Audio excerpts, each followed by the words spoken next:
Your Excellency. Hi, how are you? Your Excellency, under sad circumstances this time. Yes.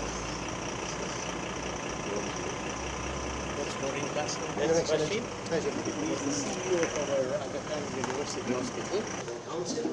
Farhan is our head of communications. Our head of health. Yes, she's the chairman of the health committee.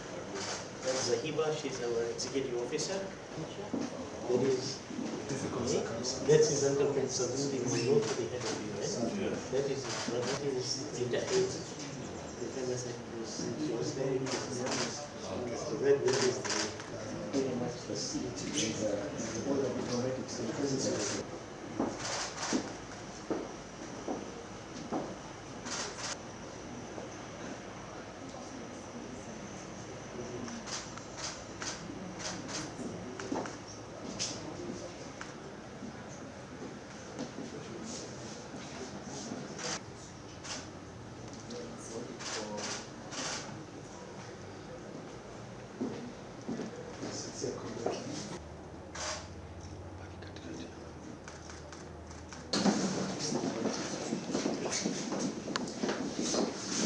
Largest collection of Sri literature in the world.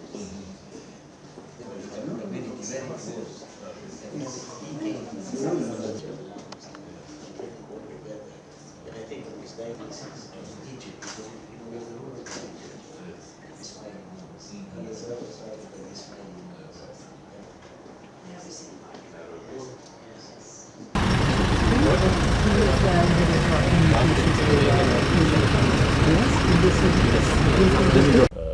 a very strong personality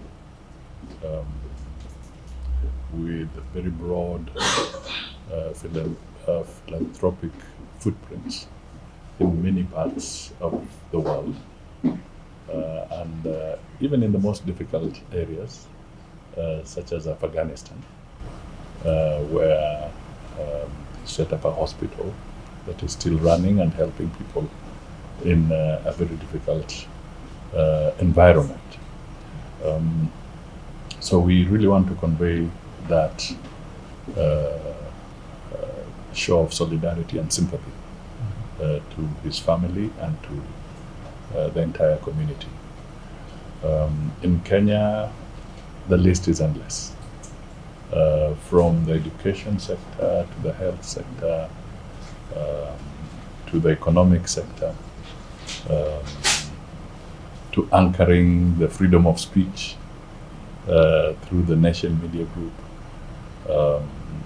It's a very wide spectrum where he really impacted profoundly on the lives of many people. And his institutions will continue to do the same, even way beyond him, as we look into the future. We also want to take this opportunity, and I speak knowing that we have transitioned from him to the new Imam, the 50th, Prince Rahim, who takes over, and we wish him well, God's grace, courage, and fortitude, so that he can now take up the leadership role with all the blessings that we can offer. But most important, God's blessings are usually supreme. We were together in Doha celebrating the cultural aspects. You know, he liked culture, art. So we are celebrating the new museum in Doha, architectural museum, together. That was a good moment. Then whenever he came to Kenya, I was lucky to have a moment of interacting with him, even in his residence in Muthaiga. And what also was very interesting is I had an opportunity to go to his home in Aglemo in Paris. And what shocked me at that time was the simplicity of his house.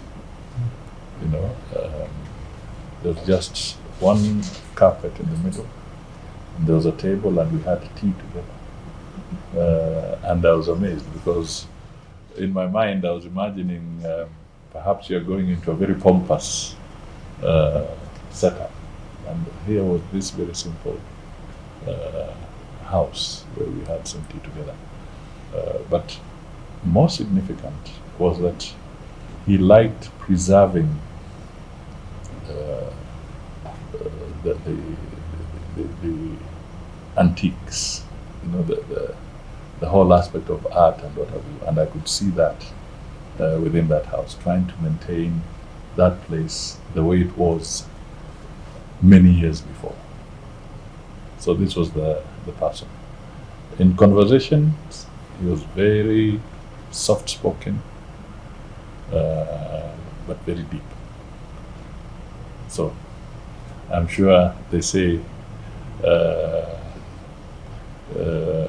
the prince is a chip from the old block. So we shall see more of that as we go ahead. Thank you. Thank you so much. Okay. We don't call it a loss, we actually call it and celebrate the work he has done, you know, in all endeavors, not for a particular community, not for a particular country. Okay? We today, as Ismailis, are in 22 countries where we have councils, in over 55 countries where we have people who reside, and we all contribute to the development of the country. And it's only been possible because Shah Karim actually laid the foundation for that. So we want to celebrate his legacy and what is left for us in the world.